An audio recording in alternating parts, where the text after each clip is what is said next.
Subscribe कीजिए ध्येय IAS channel को और बेल आइकन को दबाइए लेटेस्ट वीडियो सबसे पहले देखने के लिए।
नमस्कार, मैं सुनील वर्मा ध्येय आईएएस टीम की ओर से आपका स्वागत करता हूं ध्येय टीवी पर। हम बात करेंगे डेली करंट अफेयर्स के अपने प्रोग्राम पर, जैसा कि हम प्रतिदिन करते आए हैं।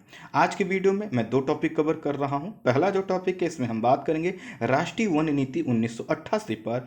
देखेंगे आखिर राष्ट्रीय वन नीति 1988 क्यों चर्चा में बनी हुई है। वही जो दूसरी खबर है, उसमें हम बात करेंगे मालदीव पर। देखेंगे मालदीव के अंदर ऐसा क्या हुआ है जिससे मालदीव के संदर्भ में भारत की चिंताएं कम हो गई हैं और मालदीव से एक अच्छी खबर भारत के लिए आई है। आइए इन्हीं दोनों खबरों को एक एक करके हम डिस्कस करते हैं। सबसे पहले हम बात करेंगे राष्ट्रीय वन नीति 1988 पर। पर्यावरण पारिस्थितिकी के अनुसार वनों का महत्व सर्वाधिक होता है। यह वन ही पर्यावरण के शोधक और सौंदर्य के बोधक होते हैं। अनेक प्रकार के प्राकृतिक आपदाओं के नियंत्रण में इनकी भूमिका महत्वपूर्ण होती है और ये जो वन क्षेत्र होते हैं, यहाँ पर अनेक प्रकार के संसाधन पाए जाते हैं। आदिवासी समुदाय के लिए वनों से ज़्यादा महत्व किसी और चीज़ का नहीं है। वर्ष 1894 में देश की पहली राष्ट्रीय वन नीति घोषित की गई, जो कि ब्रिटिश नियंत्रण को जंगलों पर बढ़ाती थी। स्वाभाविक है, इस समय जब हम ब्रिटिश काल में अगर हम देखें तो जो भी नीतियां अपनाई जाती थी, बनाई जाती थी, उनका उद्देश्य था ब्रिटिश हितों का ख्याल रखना। तो 1894 की जो नीति थी, उसमें भी जंगलों पर जो ब्रिटिश अधिकार थे उसको बढ़ाए गए और जो आदिवासी समुदाय थे, जो वहाँ पे रहने वाले लोग थे, उनके अधिकारों में कटौती की गई। जब हम आज़ाद हुए तो हमने स्वतंत्र भारत की पहली जो वन नीति अपनाई, वह अपनाई 1952 में। और जब हमने यह नीति अपनाई तो इस नीति में कहा गया कि हम वनों के संरक्षण को बढ़ावा देंगे, उसके बेहतर उपयोग की सुनिश्चित करेंगे और राष्ट्रीय आवश्यकताओं के अनुसार वनों का प्रयोग करेंगे। और इसी के कारण 1894 की जो नीति थी, हमने क्या कर दिया, 1952 की नीति के तहत उसको रिप्लेस कर दिया, उसको संशोधित कर दिया। सरकार की इस वन नीति के कारण ही, अर्थात जो 1952 में हमने राष्ट्रीय नीति अपनाई, इसके कारण ही क्या हुआ, 1952 से लेकर 1981 के बीच कृषि फसलों के अंतर्गत जो क्षेत्रफल था, जिसका जो एरिया था, वह 1187.5 लाख हेक्टेयर था, वह बढ़ गया 1981 तक आते आते वह हो गया 1429.4 लाख हेक्टेयर। अगर आप देखें तो इसमें काफ़ी बड़ी बढ़ोतरी आपको दिखाई देगी। और ऐसा इस वजह से हुआ क्योंकि जब हम आज़ाद हुए तो हमारे लिए ज़रूरी था कि हम अपनी आबादी को खाद्यान्न सुरक्षा सुनिश्चित कर सकें। इसके लिए हमने क्या किया, जो ग्रामीण क्षेत्र में वनाच्छादित भूमि थी, उसको हमने काट कर वहाँ पर क्या कर दिया, वृक्ष विहीन कर दिया उसको, और कृषि कार्यों के लिए उसका प्रयोग करने लगे। लेकिन यह जो हमने नीति अपनाई थी, यह 1952 के जो आवश्यकताएं थी उसके हिसाब से तो ठीक थी, लेकिन कहीं ना कहीं यह पर्यावरण के हिसाब से ठीक नहीं थी। इस नीति के जो प्रावधान थे वो वन क्षेत्र में कमी को रोक नहीं पाए और इसके कारण जो है कि जो वनों का जो क्षेत्रफल था वो संकुचित होने लगा। धीरे धीरे भारत की जनसंख्या बढ़ने लगी, नगरीकरण बढ़ने लगा, औद्योगिकरण बढ़ने लगा और इन सभी के कारण क्या हुआ, यह महसूस किया गया कि जिस तेजी से जो हमारे वन क्षेत्र हैं वो कम हो रहे हैं, आने वाले समय में यह काफ़ी ज़्यादा जो है कि हमारे लिए चिंताजनक मुद्दा बन सकता है। इसी कारण वर्ष 1952 की जो नीति थी उसको भारत सरकार द्वारा एक संकल्प संख्या 3/1/1986 और जो है कि फॉरेस्ट पॉलिसी दिनांक 7 दिसंबर 1988 के अनुसार हमने संशोधित किया। अर्थात 1952 की नीति में हमने संशोधन किया। हम लेकर आए वर्ष 1988 में नई राष्ट्रीय वन नीति, और जो नई राष्ट्रीय वन नीति थी इसका जो मुख्य उद्देश्य था वह वनों के विनाश को रोकना और वनों की सुरक्षा और संरक्षण को बढ़ावा देना, ना कि वह जो हमारा उद्देश्य 1950 के दशक में था वह अब परिवर्तित हो चुका था। इसलिए हमें वनों के संरक्षण को महत्व को हमें स्थापित करना था और इसीलिए वनों के संरक्षण, उनके संरक्षण में लोगों की भागीदारी बढ़ाने के लिए हम क्या लेकर आए, वर्ष 1988 की राष्ट्रीय वन नीति लेकर आए। इसके मुख्य प्रावधान क्या थे कि देश के 33% भाग को वनाच्छादित किया जाएगा, अर्थात 33% जो एरिया है उस पर फॉरेस्ट होंगे। वनों को उनकी वनस्पतियों एवं जीव जंतुओं सहित राष्ट्रीय धरोहर के रूप में घोषित किया जाएगा, संरक्षित किया जाएगा। अर्थात वन अब हमारे लिए सिर्फ एक पेड़ नहीं है, एक जंगल क्षेत्र नहीं है, वह हमारा राष्ट्रीय धरोहर है जिसको हमें संरक्षित करने की बात इस नीति में कही गई। व्यापक पैमाने पर वनारोपण किया जाएगा जिससे जिन क्षेत्रों में वन क्षेत्र कम हो चुके हैं वहां पर जो है कि वनारोपण करके वनों के क्षेत्र को बढ़ाया जा सके। साथ ही साथ कहा गया सामाजिक वानिकी कार्यक्रम को बढ़ावा दिया जाएगा। सामाजिक वानिकी का मतलब इस प्रकार की वानिकी जिसमें समाज के सभी लोग शामिल हो सकें। आगे कहा गया बाढ़, सूखा जैसी प्राकृतिक आपदाओं की रोकथाम तथा मृदा अपरदन व मरुस्थलीकरण को नियंत्रित किया जाएगा, क्योंकि यह जो बाढ़ आता है, सूखा आता है, जो प्राकृतिक आपदाएं आती हैं इनसे काफ़ी नुकसान होता है। जो मृदा अपरदन होता है इससे भी वन क्षेत्र को नुकसान होता है और मरुस्थलीकरण से तो होता ही है। तो कहा गया कि वन क्षेत्रों का जो क्षेत्रफल है वो उतना ही बचा रहे, इसलिए इस प्रकार की प्राकृतिक आपदाओं पर नियंत्रण स्थापित किया जाए।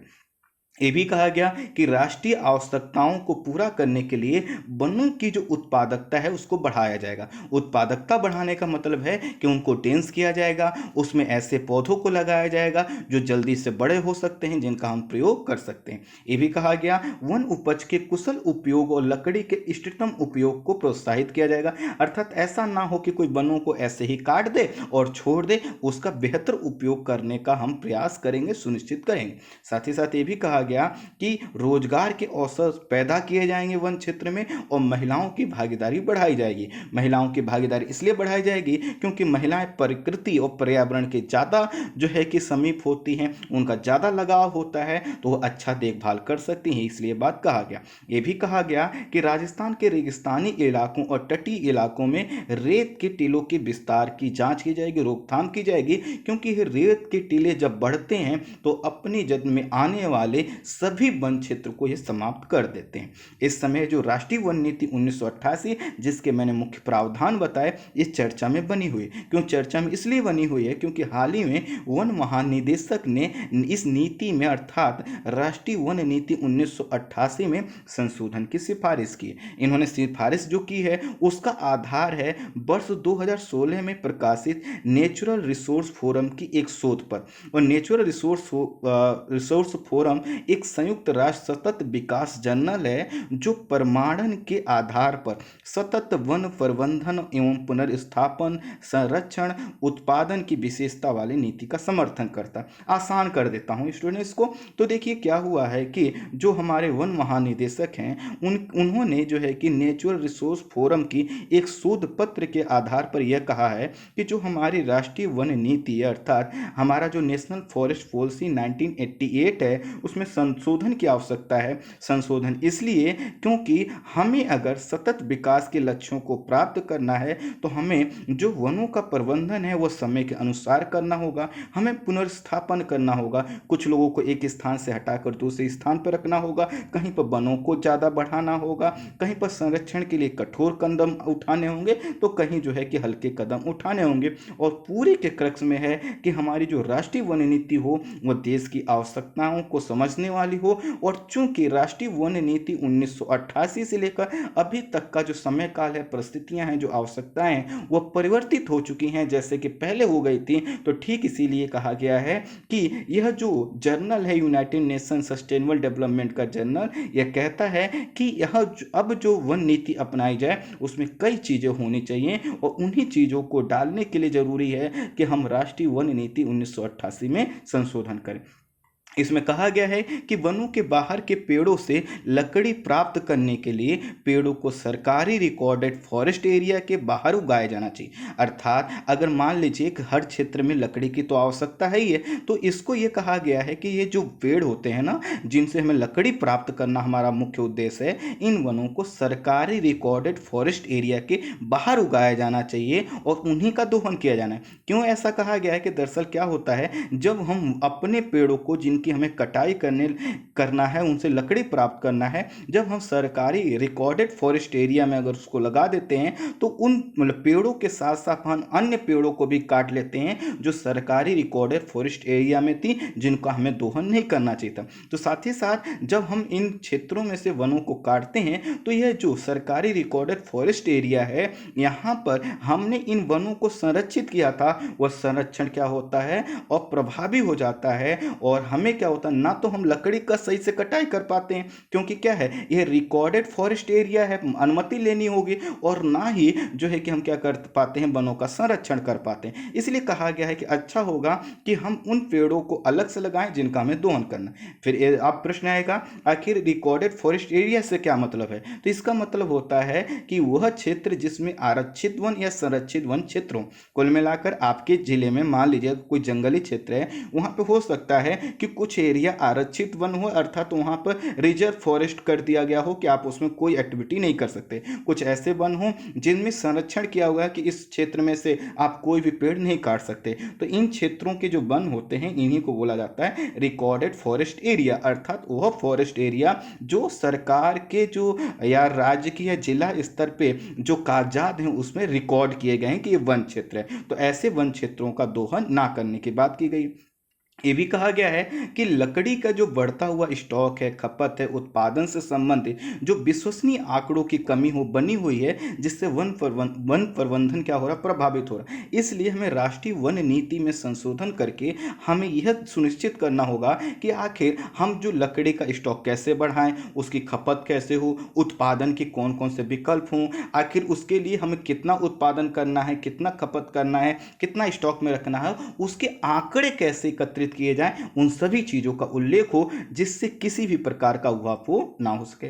जो गोडावर्मन केस 1996 का है, इसमें सर्वोच्च न्यायालय ने वन क्षेत्रों में पेड़ों की कटाई पर रोक लगा दी थी, जिससे लकड़ी के घरेलू उत्पादन में कमी आई है। और इससे क्या हुआ है कि जो लोग लकड़ियों पर ही निर्भर हैं ऊर्जा के लिए, उनके लिए चुनौतियां उत्पन्न हो गई। तो कहा यह गया है कि जो राष्ट्रीय वन नीति है उसमें संशोधन करके हमें यह प्रयास करना होगा कि जो लकड़ी का घरेलू उत्पादन हो, कम ना हो, वह बना रहे, जिससे वहां पर निर्भर जो लोग हैं, जो आबादी है, उनको लकड़ी के लिए तरसना ना पड़े, क्योंकि अगर वो वनों को काटते हैं तो ये सर्वोच्च न्यायालय का जो गोडावर्मन केस था उसके अगेंस्ट जाता है। साथ ही साथ ये भी कहा गया है कि उत्पादन वानिकी द्वारा रिकॉर्डेड फॉरेस्ट एरिया और वनों से बाहर के पेड़ों अर्थात ट्रीज आउटसाइड फॉरेस्ट में उत्पादन बढ़ाने का सतत प्रयास करने की आवश्यकता है। इसको आसान करता हूं, मैंने एक शब्द समझाया रिकॉर्डेड फॉरेस्ट एरिया।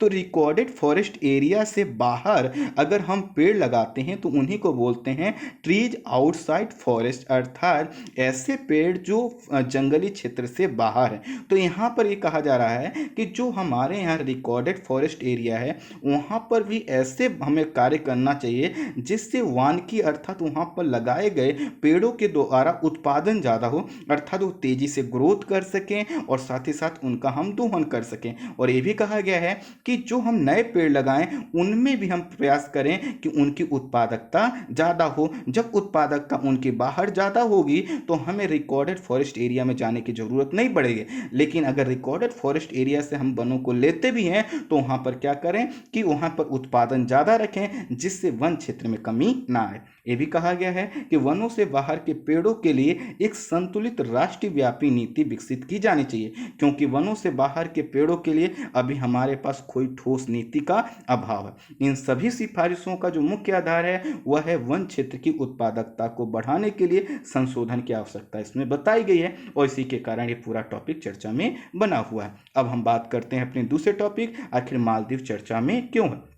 मालदीव की लोकेशन थोड़ा देख लीजिए। इंडिया में अगर देखेंगे तो आपको एक क्षेत्र दिखाई देगा लक्षद्वीप, और लक्षद्वीप से थोड़ा सा दक्षिण की ओर देंगे तो आपको देखिए मालदीव दिखाई देगा। ये जो मालदीव है इसको हम इस रूप में भी देख सकते हैं। देखिए ये रहा आपका मालदीव और यहाँ की राजधानी माले। अब थोड़ा सा जो मालदीव का मैप है इसको देखिए, आप देख पा रहे हैं मालदीव को। ये देखिए इसमें दो स्ट्रिप में, एक जो है कि उत्तर दक्षिण या जो है कि दक्षिण से उत्तर की ओर आप देख पा रहे होंगे जो द्वीप है एक दूसरे के समानांतर हैं। और जो द्वीप हैं, यह जो द्वीपीय क्षेत्र है, यह देश है, ये काफ़ी महत्वपूर्ण है। इसलिए महत्वपूर्ण है कि भारत से के करीब में। अब सोचिए अगर इस मालदीव देश में, जिसकी भारत से निकटता मैंने आपको दिखाया, सोचिए अगर चीन यहाँ पर अपना प्रभाव बढ़ा ले या पाकिस्तान यहाँ पर अपना प्रभाव बढ़ा ले और क्या करे इन द्वीपों का प्रयोग भारत के खिलाफ करने लगे तो किस प्रकार की चुनौती आएगी। और छोड़िए कि अगर सोचिए यहाँ पर चीन क्या करे, अपना जो है कि नेवी स्थापित कर ले, और जब नेवी स्थापित कर ले तो यहीं के पास के क्षेत्रों में अमेरिकी नेवी भी है, तो क्या करेगा, अमेरिका को भी चैलेंज कर सकता है। तो कुल मिलाकर ये जो मालदीव है ना, इस समय इसी के कारण चर्चा में बना हुआ है। ये देखिए आपकी स्क्रीन पर कुछ एटॉल शब्द लिखे, तो एटॉल देखिए जहां पर आप देख रहे हैं तो जितने शब्द हैं सबके साथ एटॉल जुड़ा हो। एटॉल से तात्पर्य मैं आसान शब्दों में मैं समझाऊं कि यह ऐसे जो है कि प्रवाल द्वीप होते हैं जो लगभग तीन तरफ से क्या होते हैं, खुले होते हैं। जैसे घोड़े की नाल आपने देखी है ना, तो गोल टाइप की होती है, ठीक इसी तरह से जो प्रवाल द्वीप होते हैं जिनकी संरचना कुछ ऐसे ही गोलनुमा होती है, इनको बोलते हैं एटॉल। तो यह जो आपका मालदीव है यह प्रवाल वाले द्वीपों का समूह है, और इसी के कारण आप एटॉल शब्द लिखा दिखाए। अब आपसे यह जो एटॉल है, तो देखिए जो मालदीव एटॉल है इसको देख लीजिए, और बाकी कुछ और नाम जो माले के पास में हैं इनको देख लीजिए। तो माले के उत्तर दक्षिण पूर्व पश्चिम में जो एटॉल हैं इनके नाम या इस जो इमेज है इसको आप सेव करके रख लीजिएगा, या आपसे पूछे जा सकते हैं। आइए मैं आपको टेक्स्ट के माध्यम से इस पूरे टॉपिक को समझाने का प्रयास करता हूं।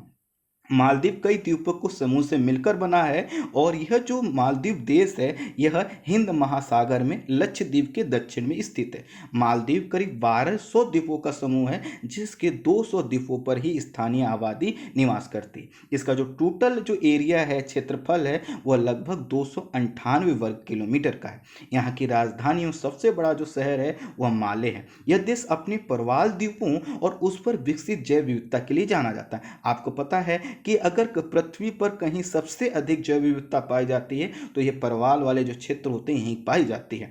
यह दुनिया का सबसे निचला देश है, अर्थात अगर आप इसका जो सबसे ऊंचा क्षेत्र भी देखेंगे तो बहुत ऊंचा नहीं दिखाई देगा। इसका अधिकतर जो हिस्सा है वो समुद्र से सिर्फ और सिर्फ 2.3 मीटर ऊपर है। जैसे आप अपने यहाँ के स्टेशन पर अगर देखे होंगे तो बोर्ड लगा रहता है, समुद्र तल से ऊंचाई दिखाई देता है, तो आप देखिए वो कितना फीट वो कितना मीटर ऊंचा रहता है, और यह मात्र 2 से 3 मीटर है, जबकि इसके कुछ हिस्से तो काफी ज्यादा नीचे है। यह देश जो है कि पर्यटन से अपनी अर्थव्यवस्था को गति देता है, और पर्यटन अगर प्रभावित होता है जैसा कि कोविड-19 के दौरान हुआ है तो इस देश की अर्थव्यवस्था की नींव टूट जाती है, जैसा कि इस समय यह चैलेंजेस का सामना कर रहा है। यह देश समुद्री संसाधन से भी क्या करता है, आय प्राप्त करता है, जैसे मछली का उत्पादन। लेकिन यह जो मछली और अन्य चीजों का जो विकल्प है वह इतना महत्वपूर्ण नहीं है जितना पर्यटन है। इसके पास अन्य देशों की तरह जैसे भूमि संसाधन, खनिज संसाधन, जीवाश्म संसाधन नहीं है, तो इसलिए इसका जो प्रमुख जो भूमिका है वह पर्यटन के पॉइंट ऑफ व्यू से महत्वपूर्ण है। क्योंकि आपको पता है कि वर्तमान समय में पूरी दुनिया जलवायु परिवर्तन जैसी चुनौती का सामना कर रही है, और जलवायु परिवर्तन से जो सर्वाधिक प्रभावित होने वाले देश हैं उसमें मालदीव अग्रणी है। कहा यह जा रहा है कि आने वाले कुछ दशकों में यहाँ पर यह जो मालदीव है इसका अधिकांश हिस्सा डूब सकता है यदि जलवायु परिवर्तन ऐसे ही होता रहा या फिर ग्लोबल वार्मिंग की वजह से समुद्र तल ऐसे ही बढ़ता रहा। मालदीव दक्षिण एशिया का सबसे छोटा देश है, लेकिन इसकी जो अवस्थिति है वो काफ़ी महत्वपूर्ण है। यह लक्षद्वीप से लगभग जो है कि 800 किलोमीटर की दूरी पर है, जिसके कारण यहाँ पर भारत विरोधी किसी देश की उपस्थिति भारत के लिए चिंताजनक स्थिति उत्पन्न कर सकती है। पिछले कुछ समय से चीन की गतिविधियां मालदीव में काफ़ी बढ़ी हैं। यहाँ चीन द्वारा सड़कों का, पुलों का, बड़े हवाई अड्डों का निर्माण किया गया है। वर्ष 2011 में मालदीव ने चीन में दूतावास खोला और अपने बेल्ट एंड रोड पहल के माध्यम से कई प्रकार के निवेश यहाँ पर किए हैं।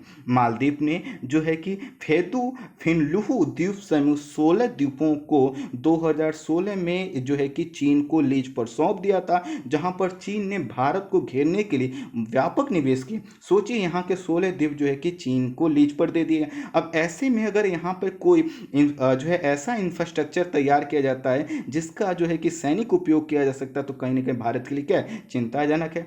चीनी निवेश और ऋण के जाल में फंसने वाले देशों में मालदीव भी रहा है। 2 साल पहले मालदीव के कुल कर्ज का जो लगभग 80% कर्ज था वह चीन का था।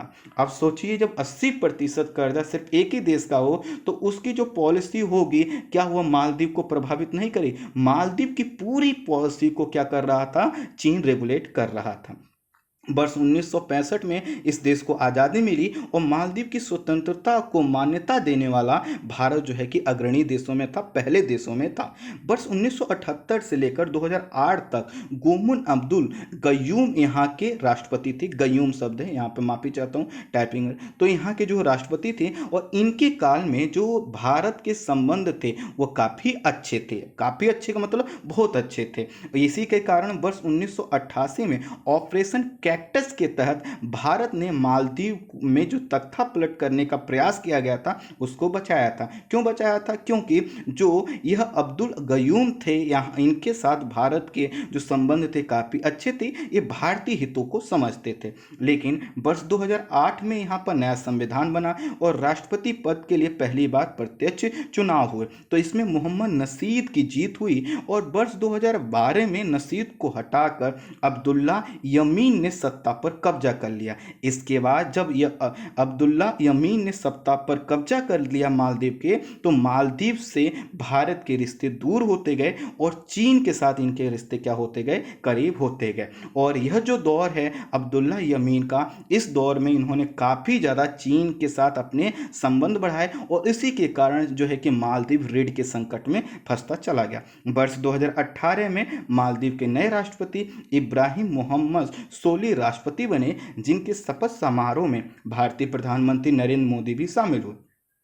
भारतीय प्रधानमंत्री के सामने जो नवनिर्वाचित जो है राष्ट्रपति थे, इन्होंने अपने कर्ज की चिंताएं रखी। इसके लिए भारत ने हर संभव मदद का आश्वासन दिया। हाल ही में जो है कि भारत ने हाल के समय में प्राकृतिक आपदाओं अन्य प्रकार की जो है कि आवश्यकताओं में मालदीव का सहयोग किया है और हमेशा के लिए तत्परता दिखाई। जैसे कोविड-19 के कारण मालदीव की अर्थव्यवस्था को हुए नुकसान के लिए कई प्रकार के पैकेज जो है कि भारत की तरफ से दिए गए।